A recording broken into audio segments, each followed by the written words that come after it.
வணக்கம். ஹாய், எல்லோரும் எப்படி இருக்கீங்க? வாங்க பேசலாம். யூடியூப் சேனல் மாலா செந்தில்குமார் பேசுகிறேங்க.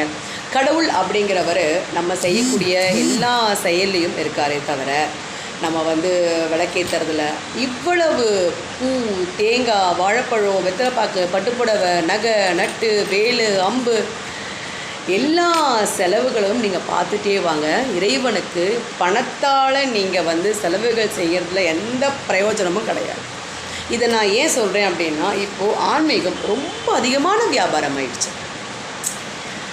நீங்கள் இதை வாங்கி வைங்க, நீங்கள் இந்த கலசம் வாங்கி வைங்க, நீங்கள் வேல் வாங்கி வைங்க, நீங்கள் சிலை வாங்கி வைங்க, அதெல்லாமும் வியாபாரம் தான். யாரும் உங்களுக்கு இதை ஃப்ரீயாக கொடுக்க போகிறது இல்லை. எல்லாமே வியாபாரம். இந்த பணம் கொடுத்து பொருள் வாங்கி வச்சுட்டாலாம் நீங்கள் கடவுளோட ஆசீர்வாதத்தை அடைஞ்சிட முடியாது.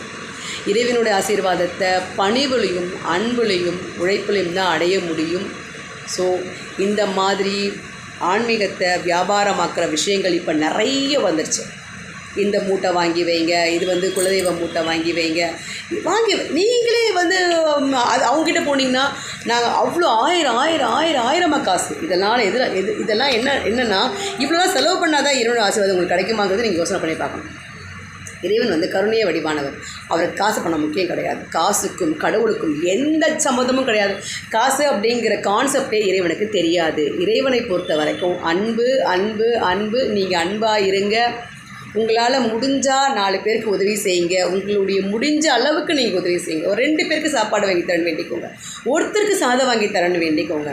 ஒருத்தருக்கு இல்லையா, உங்கள் வீட்டு வாசலில் இருக்கிற எறும்புக்கு 1 அரை ஸ்பூன் சக்கரை போட்டிங்கன்னா அந்த எறும்புக்கு நீங்கள் செஞ்சது, அதுவும் தான் அன்னதானம். அன்னதானம் அப்படிங்கிறது மனிதர்களுக்கு மட்டுமே செய்யக்கூடியானது கிடையாது. எல்லா ஜீவராசிகளையும் ஒரு இறைவனாகப்பட்டவன் இருக்கிறாங்க. கடவுளை காசு கொடுத்து எந்த வகையிலையும் நீங்கள் அடைய முடியாது. அது எல்லாமே. பூ கூட இன்றைக்கி 40 ரூபா கம்பளம். அப்போ எனக்கு 40 ரூபா கொடுத்து பூ வாங்க முடியாதுன்னா கடவுள் எனக்கு கிடைக்க மாட்டாரா? 10 ரூபா 1 ரூபா வச்சுக்கோங்களேன். கற்பூரம் நான் கோயிலுக்கு போனேன், எதுவும் வாங்க மாட்டேனே.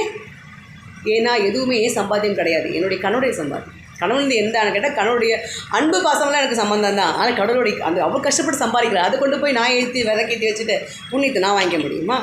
இறைவனாகப்பட்டவன் அன்பில் தான் இருக்கிறாங்க. இந்த மாதிரி ஆடம்பர காசு செலவழித்து இறைவனை அடைய முடியாது. அந்த மாதிரி இந்த பொருளை கொடுக்குறாங்க, அந்த பொருளை கொடுக்குறோம், இதை வாங்கி வச்சுக்கோங்க, இதை வாங்கி வீட்டில் வச்சுக்கோங்க சொல்கிற எதையும் நீங்கள் நம்பாதீங்க. அதால் வராது. உங்கள் ஜாதகத்தின் பலன் தான் உங்கள் வாழ்நாள். ஓகே, வணக்கம், பாய்.